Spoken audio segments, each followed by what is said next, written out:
Hello, everyone. This is criminal profiler Pat Brown, and this is Dear Profiler Pat. And today I'm going to be talking about travel once again.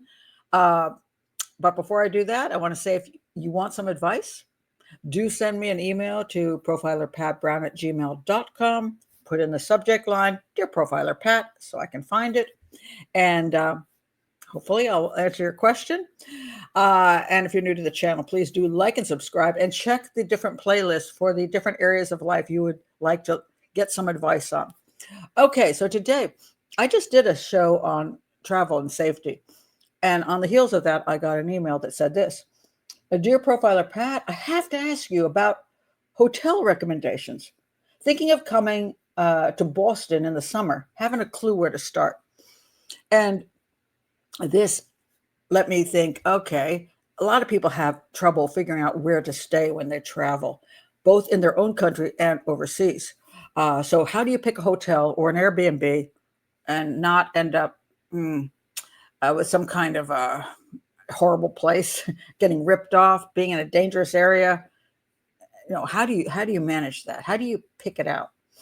Well, I have traveled a lot, so I've stayed in many kinds of accommodations. I can tell you, many kinds. And I'm going to put four kinds of accommodations out for you, so you understand the groups I'm talking about. We have high end, like really expensive places, and with those, you're probably safe because it's a fancy place. You spend $400 a night or whatever you're paying on it. Probably a good place, generally speaking, although some of them can be not as great as you thought they were. But those are the high-end places. You're probably very safe. It's a good location. Oftentimes it's right in where you want to be as far as being able to walk around and do what you want, but you're going to pay through the nose for that. Okay. Then you get your next group, which is mediocre accommodations. And I say this in a nice way. It's not ever my choice, but a lot of people like it. And the reason they like it is because it's comfortable, like Holiday Inn, just your average chain kind of, not a such a cheap chain that you don't want to stay there, because there are those. I'm going to get into those in a minute. But the type that it's you're paying still $100 a night, $150 a night, whatever. It's not exotic. It's not fancy. You get a room, not a fancy room. You get a room. It's clean. It's got a bathroom. You feel okay there. You know what to expect. A lot of people like that because they just want to know what they're getting, and they've stayed in these hotel chains before, and that's the hotel chain that they're comfortable in. And if you're traveling overseas, and when I say overseas, it's always difficult because many of my viewers come from many different countries. I'm in the U.S., so when I talk about like the middle of the road thing in the U.S., I mean like Holiday Inn. I'm trying to think of the other ones. I'm just blanking now. But there's some perfectly reasonable middle of the road places. They're not super fancy, they're not exciting, but they're comfortable, and you know what you're going to get it. I have stayed in some of those under certain occasions because I was traveling for business and stuff.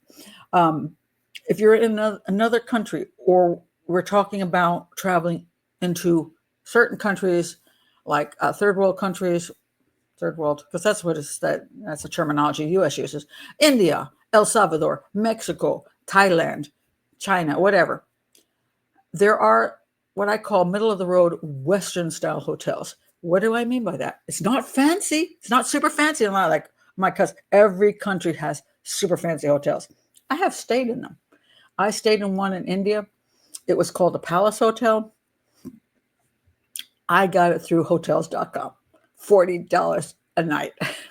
Oh my God, the place was gorgeous beyond belief. I mean, my room was huge. I mean, I had a four-poster bed. I had a living room. I had a patio. I mean, unbelievable.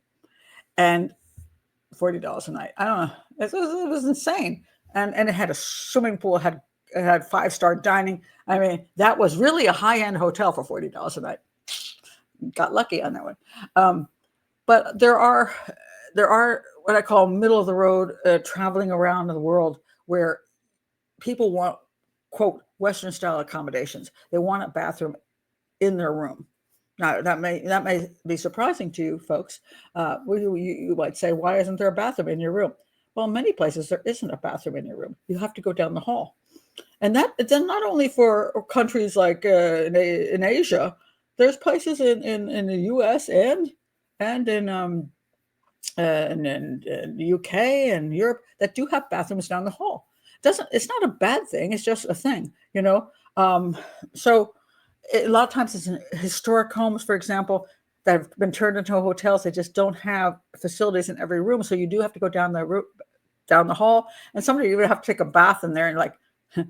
Leave me alone for like 30 minutes. I want to take a bath in this cool, cool tub that's in here with the claw hand, the little claw feet. And, it's really cool. But people might knock on your door and say, when are you going to be finished? So there's these unique things. But a lot of people, when they're traveling, especially, United States citizens and Europeans traveling to countries like Central America, Mexico, Africa, Asia, whatever, they want what's called Western style hotels. They want a bathroom in their room. They want Holiday Inn wherever they are. They just want a basic hotel room that has Western style stuff that they're comfortable with. They don't care about that's cool looking or it's unique or anything. They don't want that. They just want comfort. So there's high end, there's comfort. The next group is cheap. I have stayed in some cheap hotels. Let me tell you, some really cheap hotels. Now, there's a difference between cheap hotels in the United States and cheap hotels in other countries. Cheap hotels in the United States, I want to warn you against. Why? Because if it's cheap, there's a reason for it. For example, out in the Washington, D.C. area, it's very expensive to visit the Washington, D.C. area and get a hotel here. Recently, I took my granddaughter to near the Kennedy Center. We were going to the Kennedy Center in Washington, D.C. for a show, and I found a place called Hotel Hive, which is about $150 a night. And it's called a Hive because it's got these smaller rooms, And we had bunk beds, and she absolutely loved it. It was the cutest place ever. And her bunk bed had, the TV at the end of at the foot end, and it was adorable. We loved that place. Still cost me $150 a night, but I could have spent $300 a night someplace else. So it was actually a steal, but it was so cute and lovely, and but it was right near the Kennedy Center, and it was really, really good. But some people don't want to pay $150 a night, and they still want to pay like $100 a night or $80 a night or $60 a night, especially if they're traveling. They're like young people. There might be college students that got their little backpacks and crap, and they want to find a place that's not expensive that they can then access, Washington, D.C., so they can go in and see all the cool things there. So there's a place, I'm not going to give the name, but there is a motel, I don't know what you want to call it. But anyway, it's on the outskirts of DC. It's very pop. A lot of times when students come, they're like, "Oh, we were told this is a cheap place. This is a cool cheap place." Yeah, it is. And my daughter, who is works for Prince George's County Police, she's a detective. She sometimes has done side jobs, security in places like that. And so here you have these young people going to this place, hotel, and my daughter's doing security there. Why do you think my daughter's doing security there? Because it's not a place you want to be at. It's a drug and prostitute place. That's why she's there. She's trying to keep people from killing each other and protect whoever else is there. So she sees these students come in with their little backpacks and like, oh, they just checked in. She's like, one day she told me, she said, I saw this German couple. They were so sweet and nice. They're like, oh, here we are. And she's like, I went up to them and I said, I will help you find another lodging. I will take you someplace else. You do not want to stay here. And they were like, why not? And she's like, because it's dangerous. It's dangerous. Don't stay here. And once upon a time, I stayed at a place out in Maryland on purpose, mind you, for a week. And it was it's called I'll talk about the name Hotel Valencia because you all need to do a little more security stuff. But anyway, Hotel Valencia. The people that ran it were nice people, but Hotel Valencia is um, it's in the median strip, and I stayed there on purpose in order to be able to work on a book. I was trying to finish one of my books. I could not focus. I thought if I stay at this crappy hotel, there's no internet there. I'll just stay there and work. And I decided to stay there. It cost me like I was like by the week. I think I paid $200 for the week, and I did. I didn't bring it. I was armed. I put my Smith and Wesson in the microwave near the door, but and I brought along some Newport cigarettes because if you step out to take just to relax and get out of your hotel room, it's nice to be able to give people Newport cigarettes and they like you and you become friends. And so I stayed there and it worked out well for me because I had nothing to focus on but work. I finished my book there. It really worked. But but one day I needed some money from the ATM and I couldn't find one nearby. So I went a little further. I walked because there was nothing near this. So I walked further and I went into this little bar. And when I walked in, somebody yelled out, "Miss Brown, what are you doing here?" And I said, "Well, I'm staying at the Hotel Valencia." And he's like, "Say what?" Apparently, it was one of my son's friends who worked there. And when he could tell my son, "Hey, bye, your mom's staying at the Hotel Valencia." And he's like, "What's my mom doing there?" Because he knew it was a drug and prostitution hotel. And I met some interesting people. You don't want to go there if you're not me, You don't want to go there. So you got to be very careful when you're picking out really cheap ass hotels in a country where cheap means, why is it cheap? I mean, I've stayed in super cheap hotels in Mexico, in India, and they're nice places because cheap to an American is not cheap to an Indian or a Mexican. But cheap in the US, if it's cheap for me, you don't want to go there. You just don't want to go there. Okay, so you got super expensive, you got middle of the road, you got cheap. Be careful. Really be careful on the cheap stuff. Now, I want to say this though. I've stayed in some places. I say which are really questionable. I'll mention one other in Ohio. I was doing a book tour.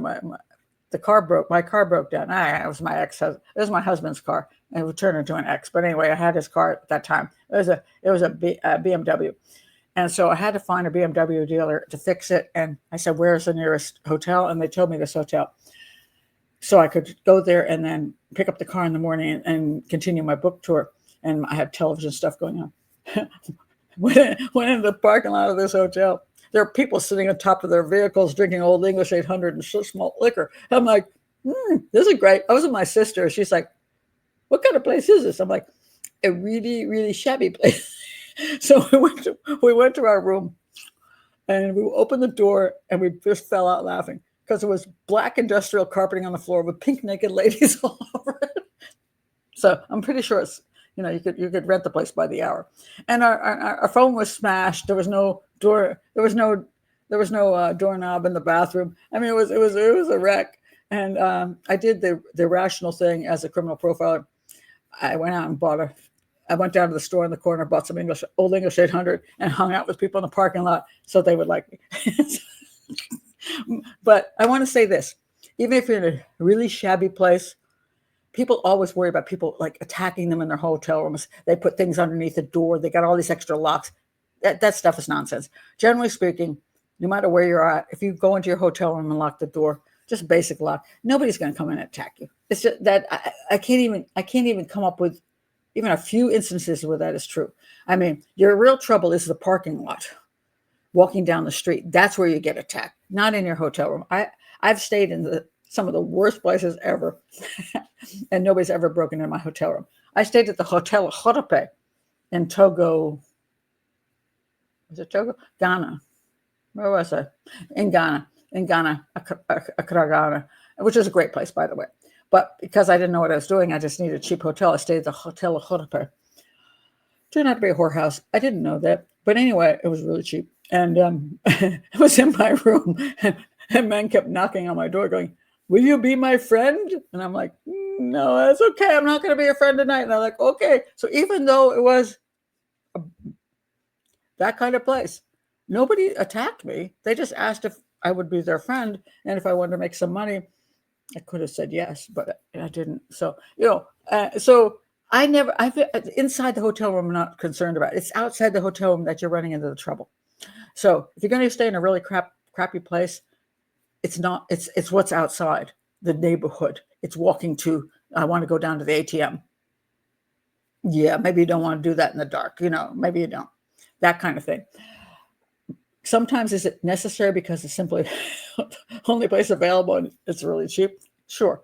But a lot of people are my daughter, when she found these German college students, they're like, so oh, this is a cool place. I think, no, it's not a cool place. You do not understand what this place is. And she was afraid, not so much for them being in the room, but they will wander around being stupid because they just want, well, let me be nice to all the people in this culture. Okay, the people right here in this culture are drug dealers and prostitutes.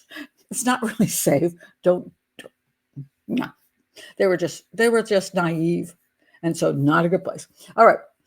So that's your really low end place, especially in a country which shouldn't, the low end places are that bad. I also want to talk about Airbnbs because a lot of people have issues with Airbnbs. They're concerned what happens in Airbnb, what is it safe and blah blah blah. All right, so let me take. Okay, so I've already done the two middle ones, boring and maybe not so safe. Now let's go to high end and Airbnbs. Those when I travel, I don't like to be bored, so I tend to go to either. I don't do high end very often. I do Airbnbs a lot in this country, in the United States, and overseas. So I'll give you the lowdown on both of those. The high end, I stayed in a place in New York. It's called W, right on Times Square, and I will shout out more love than I can shout out to any hotel I've ever been in. The Hotel W is phenomenal. Now, is it expensive? Yes. My daughter and I first went there. We did a trip last summer. We do a granddaughter trip. And this was our New York trip. So we went there for, I forgot how many days we were there, 4 days. So we stayed there for like a reasonable amount of time. And it was expensive. We did share, half and half on a very expensive hotel room. It's still expensive. And then we spent our time, we went around, we did Times Square because it was that hotel. Our room looked right down on Times Square. It was gorgeous, absolutely gorgeous. And obviously we came up on the train, we came up on Amtrak, and we came into Penn Station. Then we just grabbed a taxi. We went straight. I don't know if it's taxi or Uber, but either one is fine in New York. We went over to the hotel, and there we were right on Times Square. And so we enjoyed Times Square. Then we went all over the city doing different things. And then the last day we went to Coney Island, went to the beach, and we had the fabulous time on Coney Island. So we had a wonderful time. And that hotel impressed us. Why?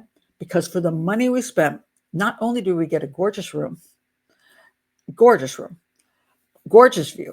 but the people who worked there were phenomenal. They were so helpful and so nice. And they had a little bar there with these kind of little I don't know if coves, I don't know what you call it. You could go into and get your special little drink. And they were so cool. And they had these great restaurants there too. And they changed the mats in the elevator every day from good morning to good evening. Little things like that just made you say, oh my God, that's so cool.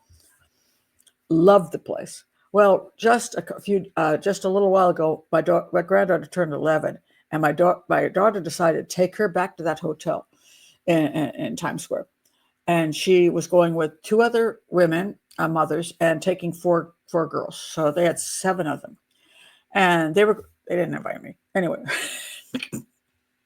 But anyway, so they went, and they left, and I didn't really have a chance to even say happy birthday to my granddaughter. So I thought to myself, what could I do? I called up that hotel and I said, hey, my daughter's going to come there with my granddaughter. She's turning 11. It's her birthday. I'd like to do something. I've been at your hotel before and I think you're fabulous. What could I do? And he told me there was this amenities. I could go to the site and I could pick out these amenities, pick out something I might like send to the room.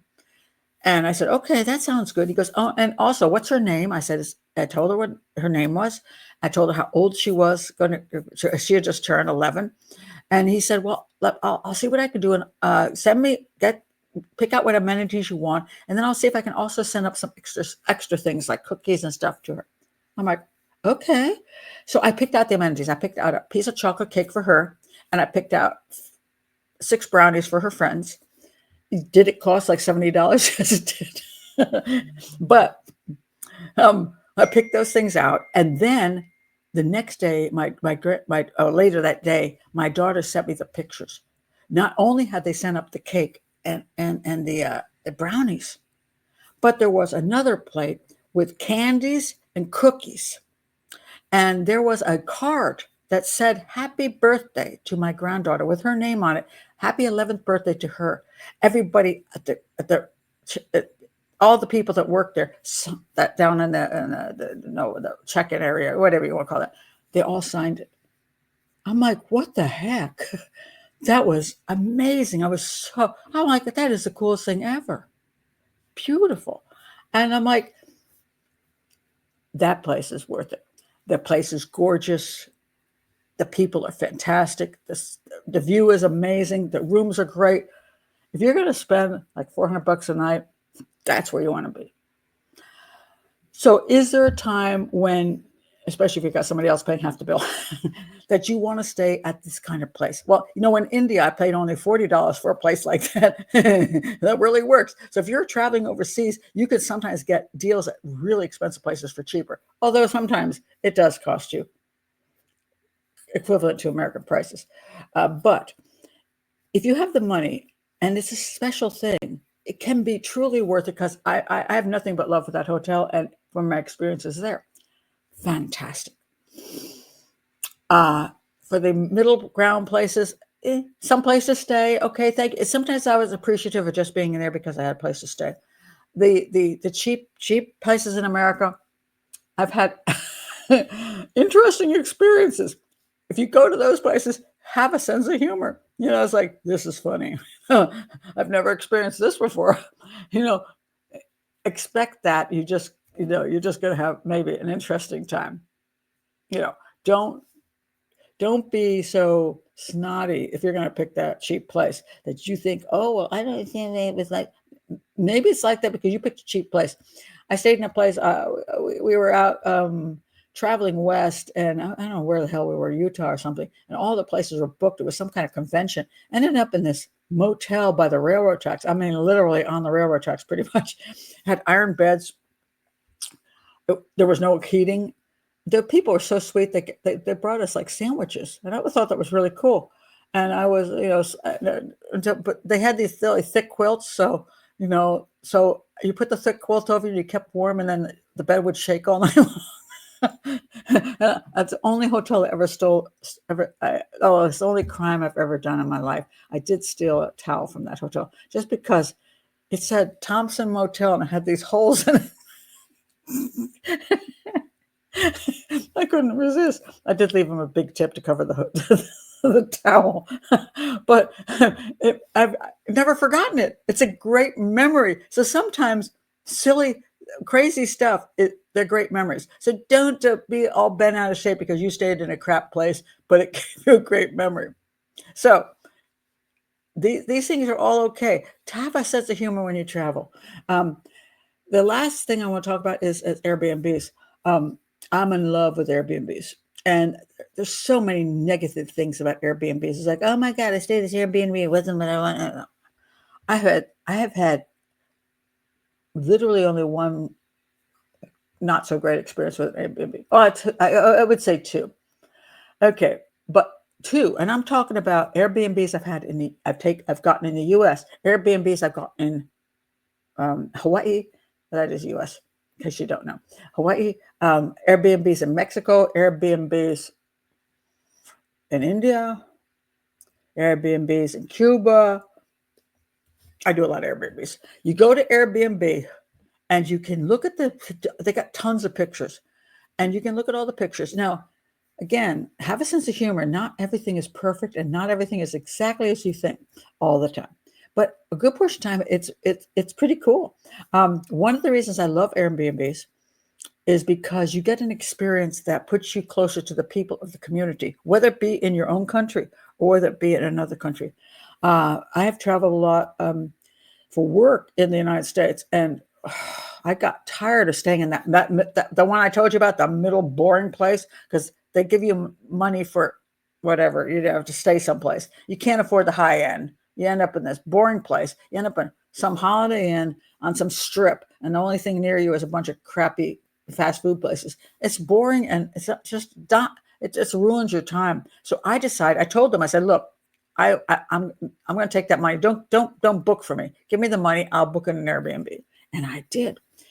I have stayed in some of the coolest Airbnbs in the United States. And the neat thing about them is that you find out about the community, you get to know the people, and you get great stories. I stayed in a place in Arizona. And when I arrived, there was a guy there, and he said, well, my wife is out, but you want to have a beer? We'll sit out by the pool. I'm like, all right, I can do that. So we sat out by the pool drinking our beers. And he tells me the story. He says, well, my wife and I moved here from the north with a little dog. We didn't realize that there were big birds down here. And our little dog ran out, and a big bird came down and took our bird. I took our dog. And I'm like, that's the worst thing I've ever heard. It was a horrible story. I laughed, and he said, now we have a big dog. And then his wife came home, and we had a great time. We had spent the evening together. When you travel, especially as you're traveling for business, it's really sometimes very dull. And again, you're lonely in a hotel, and then all of a sudden you're with these people, and it's so nice. Now, am I always with the owners of the hotel having a great time? No. I used to go out to Manassas, Virginia for work. And I would find places out there. Instead of driving through the rush hour traffic back and forth for a few days, I just rent a stupid Airbnb. But I would finish up work. I'd go grab some tasty food. I'd go 5 minutes to the Airbnb. And those people weren't like super friendly or anything. I pet their dog. And then I went out to the pool in their backyard, ate my food, and had a great time. What's not to like? Rather than staying in the same old, middle of the road, boring hotel. I've had great experience. I stayed in a place, where the heck was that? I don't remember, Tennessee, Arkansas, somewhere. And I stayed at this place. It was like a Victorian place. And it was a woman who was, she had, her husband had died or they divorced or whatever. She bought this place and she lived there alone. And she had this Airbnb. And in the evening, there were like 3 or 4 of us women. We would just sit on the porch and hang out together. That's unusual. You don't get to do that when you travel if you're staying in a regular hotel. That was cool. That's in the United States. Let me tell you, Hawaii. Hawaii was interesting. We stayed in this great place in Hawaii Kai for a week. And we called the guy, my friend and I called the guy who ran it Snake, because he was kind of like, not what he was. But the place was okay. And it had a pool in the back. He was just kind of a snake. But anyway, still, it was a great location, and we had a bus stop right outside. We could just jump on the bus that runs around Oahu. It was great. We had a great time there. We didn't love the guy who ran it, but then the next week we went to the other side of the island, and we stayed with another person who invited us to hang out with him and have barbecues. So I will recommend this with any Airbnbs, hotels, anything. The longer you stay, the more chance you take. If it's a great place, you have a great time. If it's a shabby place, you're stuck for a week. Whatever, you've decided to stay there. The more you move around, the more chances you have of having different experiences, and not one of those that if it's a lousy experience, at least you get out of there quickly, right? Again, have a sense of humor. I rented a place in Mexico, outskirts of Mexico City. And I was taking ladies down there. I think there were five of us or something, 4 or 5 of us. And I rented this place, the whole place. It was like a hacienda type place in a really cool neighborhood. And we get there, and something's going on. And finally, I see this young man come out, and he's like, "Hi." He goes, and the hacienda is there. He says, "Hi, did you rent this place?" I said, "Yes." So the lady's here. He says, "Oh, okay. Did my father rent it to you?" I said, "Apparently so." He goes, "Okay." And he says, "Yes, the place is okay. We have everything for you." He goes, "But can I ask a question?" I said, "What is it?" He goes, can my aunt stay? Oh, it turned out that he didn't know, for whatever reasons, we didn't end up renting the whole place. They had a lot of bedrooms there, and his aunt was like 85 years old and she lived there. And he's like, he didn't want to throw his aunt out, or his great aunt or whatever she was. And I'm like, it's okay, your aunt, it's okay if she stays. We're okay with that. And he goes, oh, thank you so much. He goes, can I stay? Because he apparently lived there too. I don't know what communication problem his family had, but he also lived there. And I'm like, look, I wasn't obsessed about having the place to ourselves. I wanted to experience Mexican culture. So we stayed there, and his aunt cooked for us. I mean, what's not to like? And then we hired the young man to drive us around, and we had a great time because he then became our limo driver and chauffeur. And we took him out on a boat. There's a boat down there that we went out on, a party boat, and we had a great time. I paid for his time on the boat. We just had fun. We went to another place in Mexico. It was a ranch in the middle of, sort of between two major towns, but in the middle of nowhere. And we arrived at that ranch, and some woman came out. She was there. She was like, had a bottle of tequila in her hand. She's like, tequila, anyone? I'm like, this is a good place. so we stayed there. We had tequila. And then my friend said she wanted to have a bath, and there were only showers there. And she said, is there a way to get a bath here? And they said, oh, yes, there is, because there's this bathtub. She's like, okay. Now, mind you, she's Indian American. She expected when they said there was a bath, she could take a bath. They would bring her a bucket of hot water, and she would sit on a stool and pour water over her body. And that's why you take a bucket bath in India. They built a fire, and they were boiling water. They were like 6 men bringing buckets of water to fill up an entire huge bathtub for her. And she's like, oh my God, I didn't want them to do all that. It was hysterical. She ended up with a nice bath, but she's like, that's not what I expected. I wasn't trying to make them do all that work. But meanwhile, the woman who was with the tequila said to me, hey, do you want to go to Day of the Dead in the town? Because that's a popular thing, Dia de los Muertos in Mexico. I'm like, oh, okay. But what an offer, because again, we're in another country. We don't know anybody. And now the offer is we can go into town. The other ladies didn't want to. I decided I'm doing this. So there was a Pinto. And so the woman who asked me and I ended up in the back of the Pinto, like laying down. And we were bumping into town down this dark road. We get there. There's this huge festival happening in town. All the friends are there. Everybody's dressed as skeletons and stuff. I had a great time. I had the best time. It was so much fun. That never would have happened had I not been at an Airbnb, because hotels aren't going to give you that. These are people who run Airbnbs are the regular people. They're the owners. Sometimes you rent a place and it's, their owners are not there. They just leave you, you just click in and you have a place. It's quiet and private to yourself. I've done that with my daughter. I've done that for travel, where it happens to be just for you. And you click in and then you go into the kitchen, you can cook and and it's very sweet. It's very nice, but you don't meet anybody. But in some countries, staying in America, you stay in places where you actually meet the owners and they spend time with you and they introduce you to the culture around. So it's pretty cool. So I love Airbnbs because I find them unique. I love the differences and just, I just never know what I'm going to get. And have there been a few that have been, sure, of course, but that's the same with hotels. So when you go and book into any place, get rid of the idea that you're always going to get the perfect place. And it doesn't happen like that. Sometimes you will get a great place. Sometimes it'll be a little sketchy or whatever, or not as thrilling. And of course, the more places you get on your trip, the more chances you have of having some of those end up being really cool places. Depending on how long your trip is, you might just stay in one place. Definitely check out all the reviews, obviously. Pick a place that suits you, because what suits me does not make other people happy.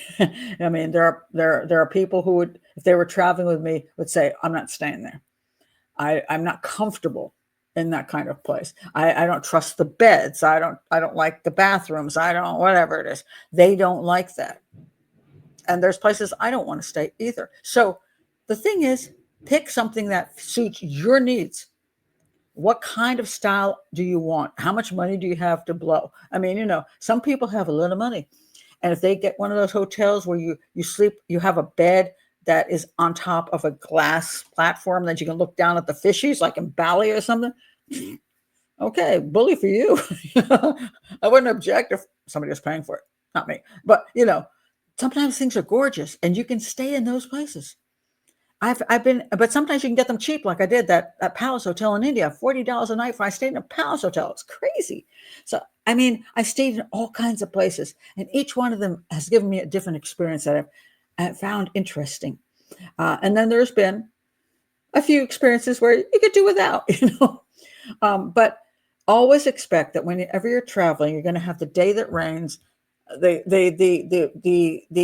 you were going to go see this thing, and you got there and you thought, well, this is boring. I just spent $30 on this museum and it sucks. You're always going to get some level of a few things that aren't great.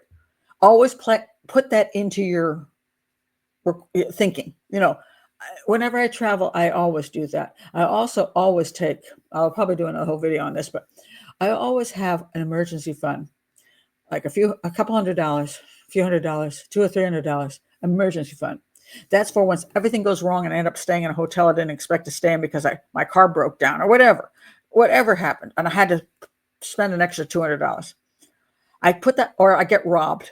Somebody steals my bag. I lose $200. I have a $200, $300 emergency fund just so I don't get all depressed because I lost some money for some reason or had to spend money for some reason. Do you know I've had that fund for like 20 some years and never used it yet? I've never had to use it, but I've always had it on every one of my trips. I go, I got that money, the emergency fund, and then I get through the trip and I never use it. So by now it's like ridiculous. I mean, I'm like, but it gives me that comfort that I don't have to expect perfection. So if you go stay in different places, some of them aren't going to be perfect. You might have a Snake, the guy we called Snake, as the guy who ran the place that that guy didn't do a lot for us. But we've joked ever since. How about Snake? So have a sense of humor. If you don't have a sense of humor, traveling is really tough. It really is, because I've been with those people who don't have a sense of humor, and they expect everything has to go exactly as it. It's like, oh, just give me a headache. Always assume that no matter what you do, a portion of your trip may not be perfect. A portion of your accommodations may not be perfect. A portion of your food that you eat may not be perfect. You may go, boy, this restaurant, it sucks. But on the other hand, maybe the next restaurant was great. You can't get perfection, but if you want experience, you want to enjoy yourself, you want to see a new place, whether it be Boston, whether it be India, whether it be El Salvador, wherever you're at, you're going to get that experience that is different, and is the reason we love to travel and see new places, because otherwise, we'd never see them for ourselves. We'd only see them on the internet. So here I am, riding a camel in Egypt. Here I am standing in front of the Taj Mahal in India. How cool is that? I mean, so I always expect that every trip will come with a mixture of stuff. So when you're going for your accommodations, first pay attention to what your needs are. Where I would choose is not maybe where you would choose. So, and I don't know how much money you have compared to how much money I have. Everybody's got a different amount of money that they can spend in a way that they might like to spend it. So pick the accommodation that works the best for you, if you can afford whatever that accommodation is. Or if you want to take a chance on one of these more unique things, take that chance. Find a place that's more unique, a small hotel someplace that's just interesting and different. I stayed in hotels that were, I've done glamping, that's where the glamorous camping, where you got the tent, but you got a queen size bed in it, pretty nice. I've done that. I've stayed in game parks with also glamping. I've stayed in really unique places for like $10 a night, and some of them have been questionable, and some of them have been actually kind of cool, So I've stayed in just about everything, and every one of those places has given me a memory. I mean, a few memories I've kind of tried to erase, but a lot of them are just, even the Hotel Hotepe, where you want to be my friend? Okay. That was when I was 19 years old, and I still remember that because how unique it was, They did cook good food, by the way. The restaurant there was excellent, but everything gave me an experience. So pick the experience you want. And so plan it that way. Hotels.com, Airbnb, all those things work. There's a bunch of other sites that also do the same type of things. Um, I've really had very little problem with ever losing any money. I've been very fortunate that every place I booked has been honorable. Only one place that I re-arrived at, and we went to the location, and I'm like, okay, this is not what you advertised, and we don't want to stay here. And we got a taxi, and we went back to the town. I got a hotel there instead. It was twice as expensive as Airbnb in this particular instance. But here's what happened. So now we're at the hotel. It's right on the beach. It's kind of cool. It was in, forgot what town it was in Mexico. But of course, it was yeah, I can't remember. But anyway, we're on the beach, and it was small, but there were some tourists there. So we were walking down the street, and we ran into this. We're trying to find a place to eat, and we saw these tourists sitting there. We're like, yeah, we don't really want to eat there. So we crossed the road. They're like there's a little mini highway. We crossed that mini highway, and so the tourists stayed on one side, on the beach side, but all the regular Mexicans were on the other side, the locals. We ended up at a plaza, which had basketball games going on, music going on, great food stands. We had a blast that evening. The food was amazing. We walked around every place. People were talking to us. I was practicing my Spanish. We had so much fun, all because we ended up not staying at the Airbnb we wanted, having to pay more at this hotel, but we ended up at the plaza where we got a great cultural experience. It was just amazing. I did get my money back, by the way, on the Airbnb. So